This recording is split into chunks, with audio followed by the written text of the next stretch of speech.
Om Swastiastu. Perkenalkan saya Agung Ngurah Dwi Aresta Wijaya Putra STPM SI, dosen program studi Sarjana Teknologi Pangan, Fakultas Teknologi, Institut Teknologi dan Kesehatan Bali. Pada kesempatan ini saya akan melakukan pernyataan diri dosen dalam unjuk kerja Tridharma Perguruan Tinggi pada bidang pengajaran dan mata kuliah Biokimia Pangan. Deskripsi mata kuliah. Beban studi mata kuliah Biokimia Pangan ini adalah 3 SKS. Deskripsi singkat mata kuliah biokimia pangan ini dirancang agar mahasiswa dapat menguasai tentang proses biokimia pada sel, enzim-enzim yang berperan pada proses biokimia, serta metabolisme dari senyawa karbohidrat, protein, lemak, vitamin, dan mineral. CPMK dari mata kuliah ini, yang pertama, menguasai prinsip ilmu pangan, seperti kimia dan analisis pangan, mikrobiologi, keamanan pangan, rekayasa dan pengolahan pangan, biokimia pangan, gizi dan kesehatan, dan ilmu pangan terapan, serta memiliki komitmen terhadap nilai-nilai etika sebagai profesional dalam bidang pangan. Yang kedua, menguasai konsep teoritis tentang prinsip analisis fisika, kimia, dan biologis komponen pangan dan ingredient pangan, baik secara kualitatif maupun kuantitatif, serta menguasai konsep teoritis tentang struktur dan sifat komponen pangan meliputi air, karbohidrat, protein, lipid, dan lain-lain, dan komponen mikro seperti vitamin, mineral, pigmen, komponen toksik, dan bahan tambahan serta perubahannya, seperti perubahan kimia, fisika, dan biologis selama pengolahan. Yang ketiga, mampu berpikir secara kritis dan analitis, memecahkan permasalahan, bertanggung jawab atas pekerjaannya secara mandiri, dan membuat keputusan secara tepat berdasarkan informasi yang dapat dipertanggungjawabkan, serta memiliki keterampilan dalam memilih, mengkarakterisasi, dan melakukan berbagai teknik analisis kimia dasar dan terapan pada bahan pangan berdasarkan kebutuhan. Dan yang terakhir, mempunyai keterampilan teknik laboratorium dan evaluasi pangan yang umum diaplikasikan sesuai prinsip biokimia pangan. Materi pembelajarannya, yang pertama adalah biokimia sel, yang kedua enzim pencernaan, yang ketiga karbohidrat serta metabolismenya, yang keempat protein serta metabolismenya, yang kelima lemak serta metabolismenya, yang keenam vitamin dan mineral serta metabolismenya. Bentuk dan metode pembelajaran. Pelaksanaan dan metode pembelajaran, tatap muka luring, serta daring melalui LMS. Metode pembelajarannya student center learning, kemudian penugasan berupa makalah dan presentasi. Sistem penilaian. Yang pertama ada formative assessment 50%, yang terdiri dari tugas dan soft skill masing-masing 25%. Kemudian ada summative assessment 50%, terdiri atas kuis 10%, lalu evaluasi tengah semester dan evaluasi akhir semester masing-masing 20%. Berikut adalah video pengajaran topik metabolisme karbohidrat pada mata kuliah biokimia pangan. Sub CPMK dari topik ini yaitu mampu menganalisis, melaksanakan, serta menunjukkan konsep metabolisme karbohidrat. Selamat menyaksikan. Ya, selamat siang ya adik-adik. Kita sekarang di mata kuliah biokimia ya. Kita akan lanjut ke materi metabolisme karbohidrat. Tapi sebelum saya lanjut, semuanya ada kan ya? Oke, jadi ada yang ada. Jadi kita sekarang ke metabolisme karbohidrat. Kalian tahu metabolisme secara umum? Tahu? Kan? Proses pencernaan dan menghasilkan energi juga ya. Jadi sini kita akan mempelajari metabolisme karbohidrat. Karbohidrat. Metabolisme. Jadi tujuannya untuk menghasilkan energi.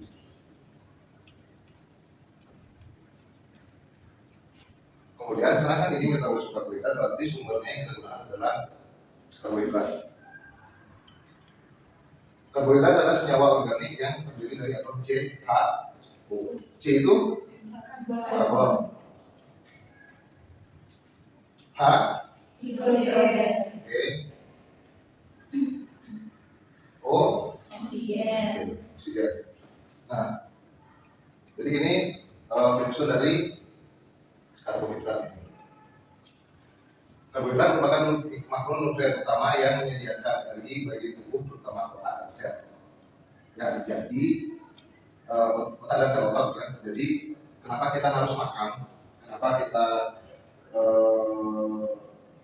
bisa merasa gak kuat berpikir, misalnya sedang bekerja atau melakukan sesuatu, itu karena kadar glukosa pada otak kalian itu berkurang. Makanya kita harus makan. Sekarang kita pelajari prosesnya. Nah, di sini ada gambar itu makanan jadi energi. Proses perubahannya disebut metabolisme kan, tapi nggak langsung dari makanan itu berubah jadi energi. Ini ada prosesnya. Nggak langsung dia berupa metabolisme. Pertama itu ada pencernaan dulu. Pencernaan yang dimulai dari mana? Dari mulut. Dari mulut, kemudian lambung, usus, baru masuk dia ke ini, masuk ke habis. Tapi sebelum kita ke pencernaan, kita review lagi ya. Karbohidrat itu tadi kan misalnya CHO, karbon, hidrogen, dan oksigen. Terus jenis-jenisnya ada berapa? 3. Ada mono, disakarida, polisakarida. Monosakarida itu 1 sakarida, disakarida 2 sakarida. Kalau polisakarida banyak. Mono, di, poli. Mono ini 1, oke. Di ini 2 itu terdiri dari 2 mono. Contohnya itu sukrosa. Sukrosa itu dari sukrosa itu kan gabungan dari glukosa sama fruktosa. Makanya dia. Kemudian polisakarida itu banyak banget ada polisakarida jadi 1. Itu kalau polisakarida. Contohnya pati, glikogen. Glikogen ini glukosa yang tersimpan di otot. Jumlahnya banyak, makanya dia termasuk polisakarida.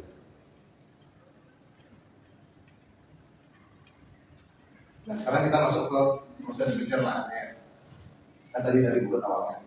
Dari mulut, lambung, usus halus. Dari mulut itu jadi ini. Jadi makanan itu masuk ke mulut. Kan ikunya ada yang namanya enzim amilase. Amilase saliva. Kemudian masuk dia itu ke kerongkongan, masuk ke lambung. Setelah sampai di lambung itu berhenti reaksi enzimatisnya oleh amilase. Tapi di lambung itu dicerna oleh ininya, dicerna oleh asam lambungnya, HCl.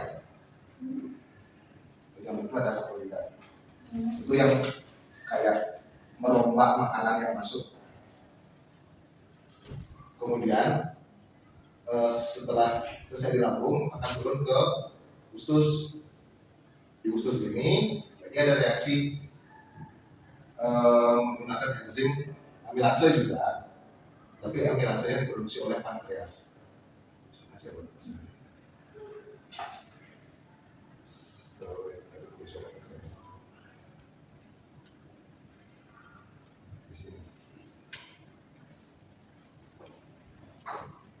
Usus halus adalah sebagai melalui pemecahan pati. Enzim-enzim di dinding usus halus. Kemudian di dinding usus halus itu ada enzim yang memang memecah jadi ini di lambung ini dia tuh masih berupa pati. Ini kan makanan masuk ya. karena banyak kan temennya, karbohidrat dan lemak, kan? Terus masuk proses asimilase, terus habis itu sini berubah mati sampai sini, pas di usus kena lagi dia amilase enzim amilase pankreas, patinya ini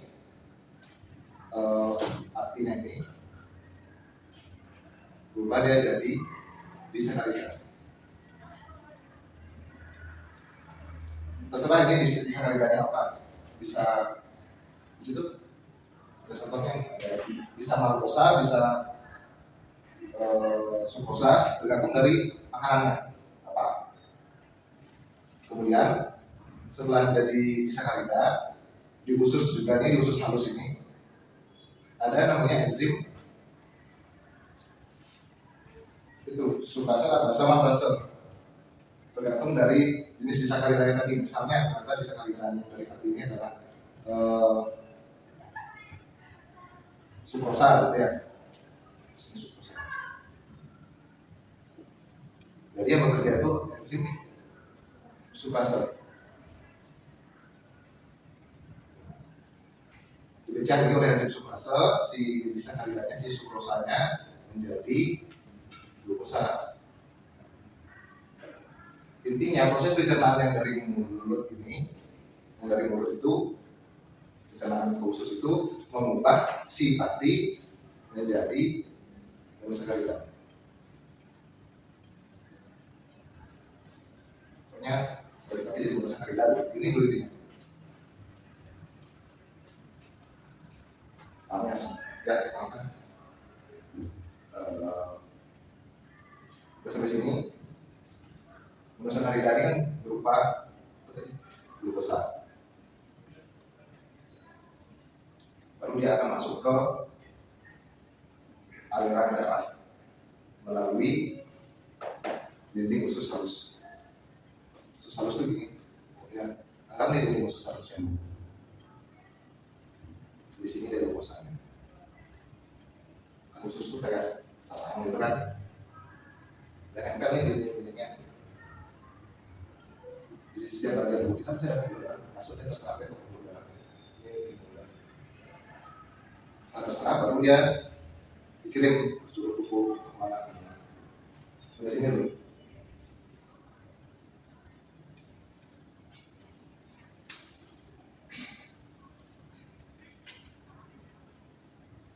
Transportasi dan distribusi glukosa. Lanjut dari sini, glukosa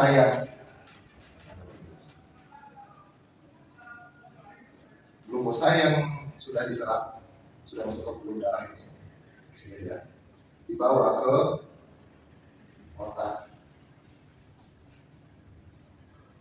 dibawa ke seluruh tubuh.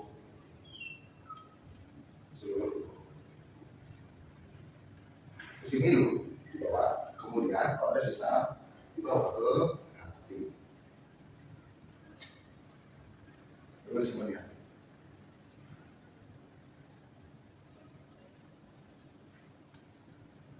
Ini masuk ke otak, ini bukan cairan juga, itu masuk ke otak. Dia masuk ke sel-sel otak, dia masuk ke sel-sel hati. Dan organ lain yang membutuhkan glukosa.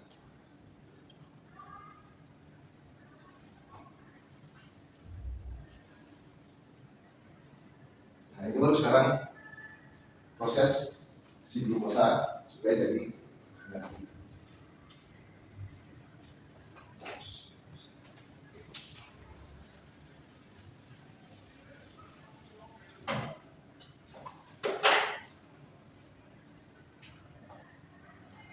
Ada proses glikolisis, itu pembentukan energi, ya, mengecek glukosa menjadi pirufat. Tujuan itu mengecek glukosa jadi pirufat. Coba sini coba.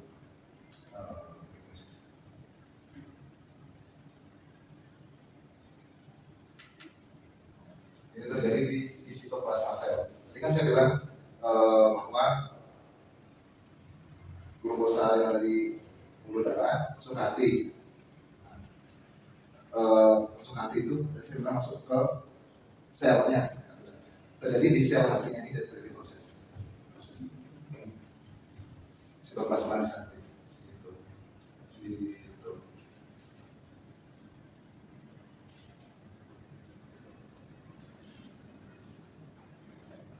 Tujuannya itu merubah glukosa menjadi pilvat.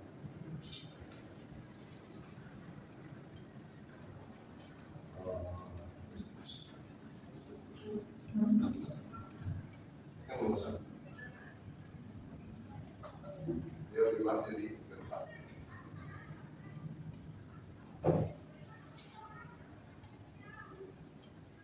Setelah ini, apabila si pilvat ini dalam proses perubahan ini dia dalam kondisi aerob,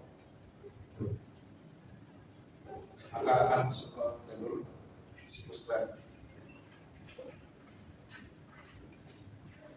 Kalau dia kondisinya aerob ya, anaerob, dia akan masuk ke, dia akan menghasilkan asam lemak.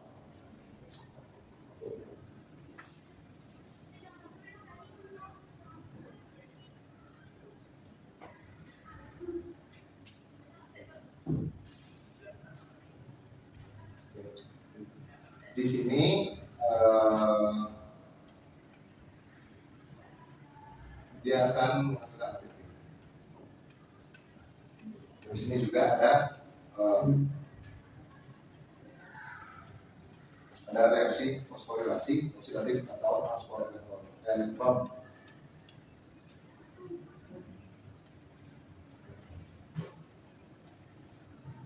Nah, di sini dia dihasilkan ATP. Di sini juga dia menghasilkan ATP. Jumlah sedikit. Kenapa dia menghasilkan asam lemak? Ini ceritanya itu kalau anaerob itu kalau kita sedang olahraga. Jadi oksigen itu kan sedikit, masuk nggak kayak kalau kita nafas biasa kan langsung. Kalau olahraga itu kan ada jeda gitu loh, gitu kan? Kayak masuk asam lemak.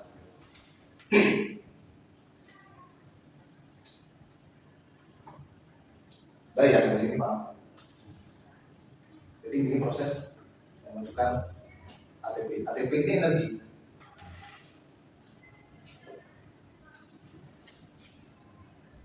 Di udara terbentuk energi dari makanan, dari kopi. Ini proses hidrolisis, siklus Krebs atau elektron, dan juga ini.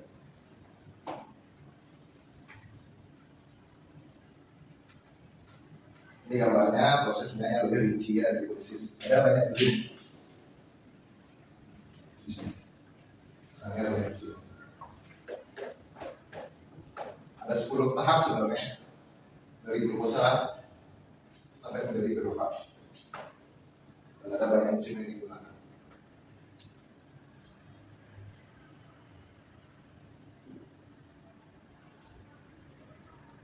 Nah, ini siklus Krebs dan fosforilasi oksidatif.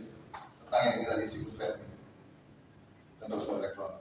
Transport elektron ini nama lainnya itu fosforilasi oksidatif.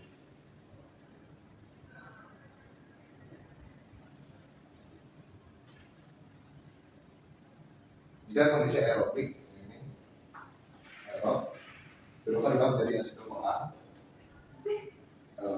Ini langsung tadi ini penjelasannya, penjabarannya. Berubah jadi asetil CoA. Melepaskan CO2 dan HDH. CO2.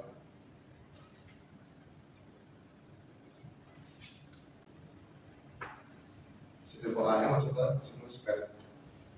Jadi di sini yang masuk ke siklus Krebs itu asetil CoA.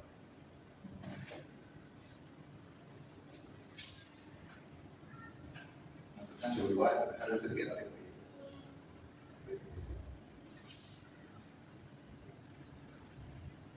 Dan HDH. Kemudian ada fosforilasi oksidatif.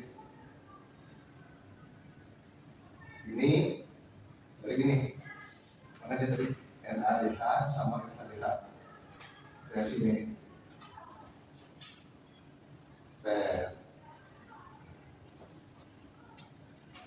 NADH dan FADH membawa elektron ke fosfor elektron. Elektron dilengkapi oleh kompleks protein, energi yang dilepaskan digunakan untuk membawa menciptakan gradien elektrokimia. Jadi melalui proses rantai transport elektron.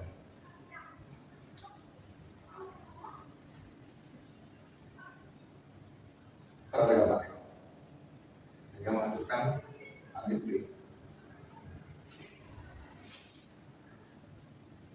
Ini prosesnya panjang dan ini terus terjadi. Ini siklus Krebs dari acetyl-CoA.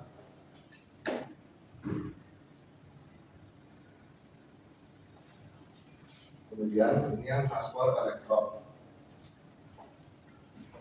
NADH sama MADH masuk ke proses rantai transport elektron ini, transport elektron ini dia masuk NADH. Menghasilkan oksigen, menghasilkan H2O air, menghasilkan juga ATP.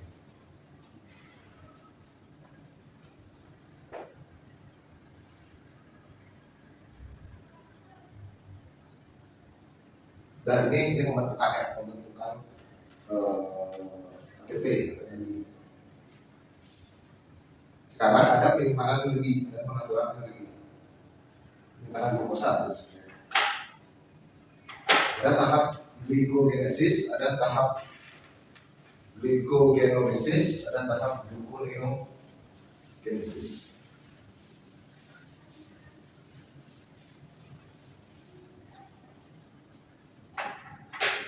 Misalnya glikogenesis proses pembentukan glikogen dari glukosa.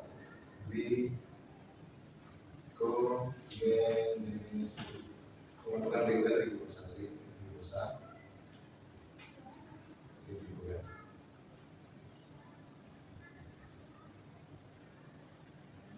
Lokasinya di hati, sel hati. Kemudian glikogenolysis.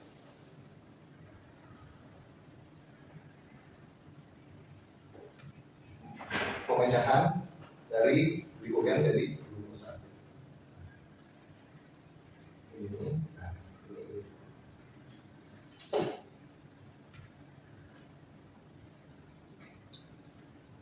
Kalau glukosa berlebih, dia akan jadi glikogen. Disimpan itu di hati, sama di otot, termasuk otot jantung juga.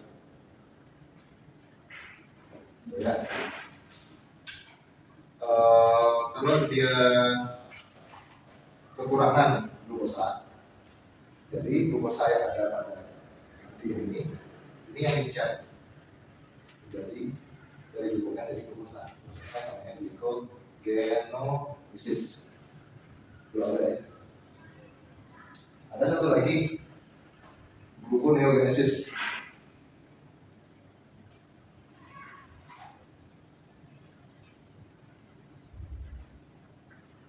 Ini pembentukan glukosa dari bahan non karbohidrat. Pembentukan glukosa ya. Pembentukan non karbohidrat. Kan proses metabolisme itu nggak satu-satu jalannya. Nggak sekarang karbohidrat aja, ntar baru protein, ntar baru lemak, nggak. Mereka kan jadi satu. Bahan non karbohidrat ini namanya itu asam amino. Glycerol. Ini kan protein, metabolisme protein. Glycerol ini dari lemak dikit. Ini betul sekali. Ada di dalam tubuh ini yang dipecah jadi glukosa. Kalau kadarnya sangat rendah gula, kenapa harus dipecah? Kalau nggak dipecah, ya kalian nggak bisa beraktivitas selama semua hari.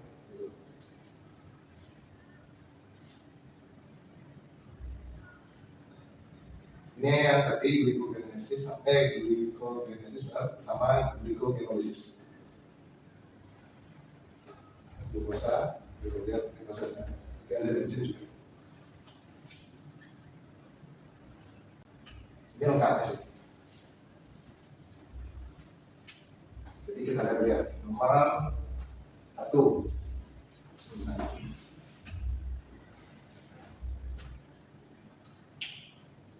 Nomor 1, glikolisis. Ini nomor 1. Nih, terjadi di sel otot. Dia berubah glukosa jadi piruvat. Di tempat lain ada nggak glukosa jadi piruvat? Ada, ini. Jadi hati juga ada glikolisis. Glukosa jadi piruvat. Di sini juga ada sel itu. Glukosa jadi piruvat. Nah, sama nih, glukosa sama fosfat, piruvat. Gluconeogenesis nomor 2. Gluconeogenesis itu di sel hati dari bahan lain. Kolesterol sama minum masuk jadi glukosa. Reaksi sambatan, ya, nomor 3. Ini siklus asam sitrat. Nomor 4. Siklus asam sitrat itu sama dengan siklus Krebs. Oksidatif, fosforilasi oksidatif nomor 5. Glikogen, pengusihan glikogen nomor 6. Ini adanya glikogen bisa jadi ini.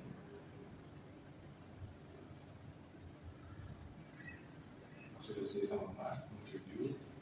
Sini katabolisme sama 5. Nomor 8. Penguraian asam amino untuk melakukan proses gluconeogenesis. Ini tahapannya kesimpulan dari yang tadi. Oke, kita dari kesimpulan dari materi ini. Jadi pencernaan dalam proses pencernaan karbohidrat dipecah menjadi monosakarida, itu intinya. Kemudian penyerapan monosakarida masuk ke darah. Lanjut, kemudian metabolisme dalam sel itu ada glikolisis, siklus Krebs, fosforilasi oksidatif yang menghasilkan ATP. Kemudian ada proses juga pengaturan dan penyimpanan dari glukosa. Glukosa disimpan sebagai glikogen. Ada pertanyaan? Ya. Jadi pertanyaan Pak, bagaimana cara monosakarida seperti glukosa itu masuk ke dalam sel? Oh, monosakarida masuk ke sel. Ya. Ini ada namanya insulin. Ini pakai insulin. Bakteri masukkan insulin. Insulin itu yang membantu penyerapan glukosa ke sel. Yang awalnya ada pada nah, kalau ada yang berlebih, insulinnya itu udah cuma dia kebanyakan soal di glukosa. Lanjut, ya, kalau itu. Izin pertanyaan Pak, glikogen itu berasal dari mana? Glikogen itu dari glukosa yang berlebih disimpan di hati, yang disimpan di hati sel hati tersebut. Ada? Saya mau kasih tugas. Gambar diagram proses glikolisis, gluconeogenesis sama gluconeogenesis lengkapnya. Enzim apa yang terlibat, terus kemudian dihasilkan. Berapa ATP, terus ada berapa H2O, dan presentasi minggu depan. Ada lagi? Ya? Untuk presentasinya nanti slide-nya minimal ada berapa? Oh, bebas, tergantung dari pembahasan yang ya, karena sudah selesai, saya bubarkan. Selamat siang. Siang.